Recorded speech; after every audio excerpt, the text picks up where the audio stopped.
Hello दोस्तों, हमारी आज की कहानी है घर का सारा काम करने वाली बहू को अचानक क्या हुआ कि उसने काम करना छोड़ दिया। कहानी पसंद आए तो हमारे चैनल को सब्सक्राइब जरूर करें। आज शाम जब से सुपीरिया अपने मायके से आई थी तब से ससुराल में वापस आकर एक बार भी रसोई घर में नहीं घुसी थी। पहले तो सास सुशीला जी को लगा कि शायद सुपीरिया की तबीयत खराब है, इसीलिए वह आते ही कमरे में चली गई है। सुशीला जी रात की सब्जी पहले ही बना चुकी थी और अब बस रोटी ही बनानी थी, तो चुपचाप रसोई घर में जाकर रोटियां सेकने लगी। सुपीरिया और पीयूष के विवाह को मात्र 1 वर्ष ही हुआ था और सुपीरिया इस 1 वर्ष में ही घर के माहौल में रच बस गई थी। सुपीरिया बहुत मृदु स्वभाव की थी। सबके साथ प्यार से बात करना और सारे घर की जिम्मेदारी उसने बखूबी अपने कंधों पर उठा ली थी। दूसरी ओर सास सुशीला और ससुर राजेश सुपीरिया को भरपूर स्नेह देते थे। किसी भी प्रकार से लगता ही नहीं था कि सुपीरिया इस घर की बहू है, बल्कि वह स्वयं ही बेटी बनकर ही रहती थी। रात खाने की मेज पर राजेश और पीयूष को भी कुछ अजीब सा लगा, क्योंकि सारा काम सुशीला जी अकेले ही कर रही थी। सुपीरिया एक बार भी उठकर रसोई घर तक नहीं गई।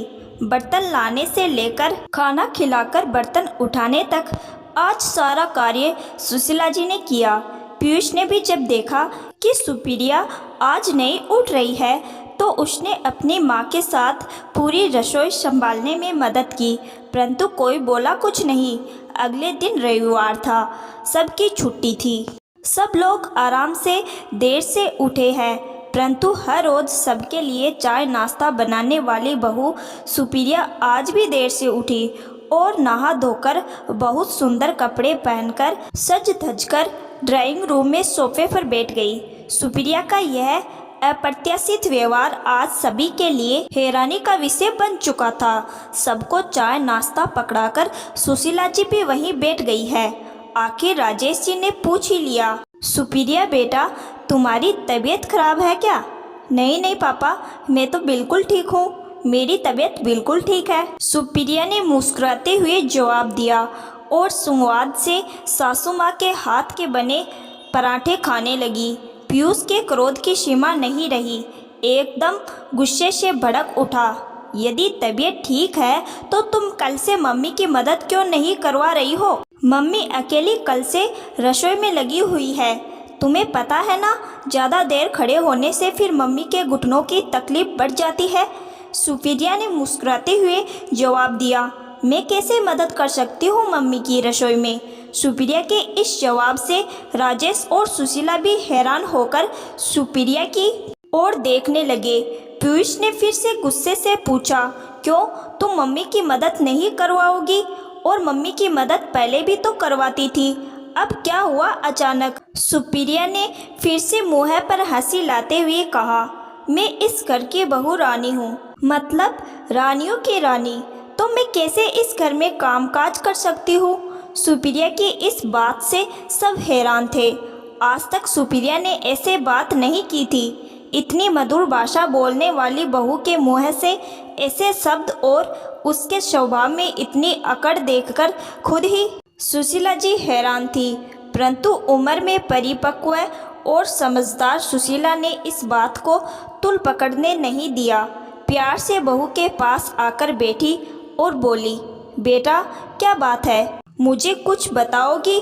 सुपीरिया ने बोलना शुरू किया, माँ आप तो जानती ही है कि कल मैं इनके साथ अपने मायके गई थी, अपनी बीमार मम्मी को देखने गई थी। वहाँ जाकर पीयूष का यह रवैया देखकर मैं हैरान रह गई। इस घर में हर समय आपकी मदद करने वाला पीयूष वहाँ जाकर इस तरह जवाई राजा बनकर बैठ जाते हैं, मानो कि इनसे बड़ा ओहदा ही किसी का ना हो। माँ की बीमारी के कारण मैं माँ को डॉक्टर के पास ले गई तो पीछे से मेरे बाबूजी और पीयूष ही घर में थे, और पीयूष को तकलीफ ना हो इसके लिए मेरे बाबूजी खुद रसोई घर में खड़े होकर चाय बना रहे थे, और पीयूष एक बार भी उनकी मदद के लिए आगे नहीं गए, और ऐसा एक बार नहीं पिछले 1 साल से हो रहा है। इस घर में हर सब्जी चुपचाप खाने वाला पीयूष वहाँ जाकर अकड़-कर सोफे पर बैठकर हर चीज़ में नाच नखरे करते हैं और मेरे माता पिता तो इस तरह से डरे सहमे रहते हैं कि जमाई राजा कहीं किसी बात पर नाराज ना हो जाए। उस समय मैं इनको देखकर हैरान होती हूँ कि क्या यह वही पीयूष है जो मेरे ससुराल में इतनी हंसमुख है और अपने ससुराल में आते ही इतनी अकड़ और गुस्सैल बन जाते हैं, मानो नाक पर मक्खी भी नहीं रखने देंगे। मैंने भी सोचा यदि पीयूष अपने ससुराल में जमाई राजा है तो मैं भी तो अपने ससुराल में बहू रानी हूँ, फिर मैं क्यों नहीं रानी बनकर बैठ जाऊँ। सुप्रिया की बात से पीयूष जिधर हैरान था, राजेश की भी नज़रें झुकी हुई थी, परंतु सुप्रिया अपनी बात कहते कहते डर भी रही थी, क्योंकि वह नहीं जानती थी कि सुशीला इस बात से कैसे अपनी प्रतिक्रिया देगी।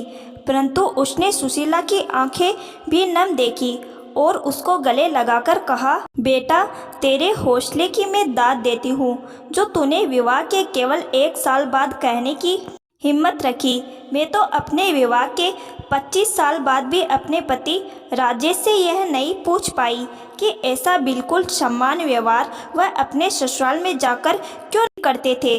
सुशीला की बात सुनकर सुप्रिया भी हैरान थी। शायद यह हमारी परवरिश में ही कमी है। बेटियों को तो ताउम्र शिक्षा दी जाती है कि ससुराल में घर जाकर बेटी बनकर रहना, हर कर्तव्य निभाना, परंतु जब हमारे बेटे जमाई बनकर ससुराल में जाते हैं तो वहाँ न जाने किस अकड़ या दंभ उनमें आ जाता है। उनका जी चाहता है कि सब लड़के वाले उनके आगे पीछे घूमे।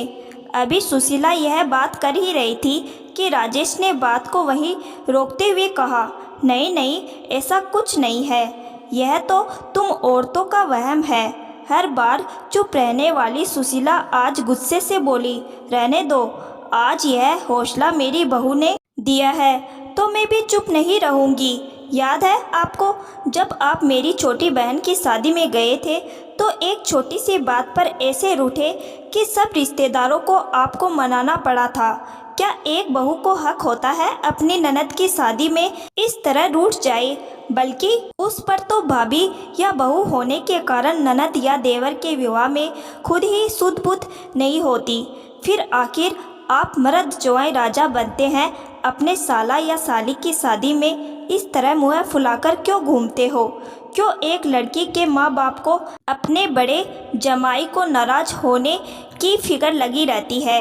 क्यों आप लोग अपने साले या साली के विवाह में एक बेटे की भूमिका नहीं निभा सकते जैसे कि हम बहुएं निभाती है?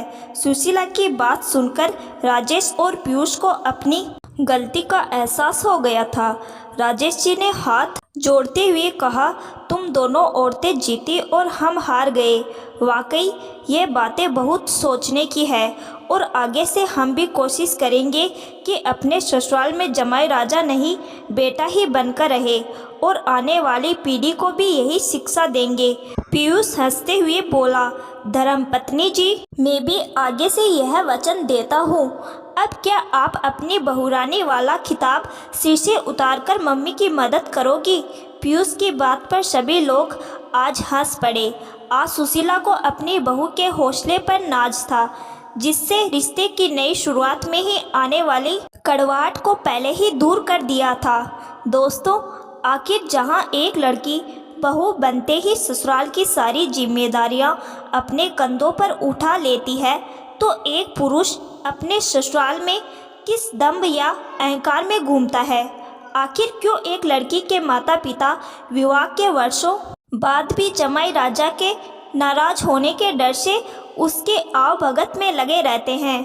आखिर कब लड़कों के माता पिता भी लड़कों को उनके विवाह के समय यह शिक्षा देंगे कि ससुराल में अपने सास ससुर को भी माता पिता समझना? कहानी का मंतव्य किसी की व्यक्तिगत भावना को ठेस पहुंचाना बिल्कुल नहीं है।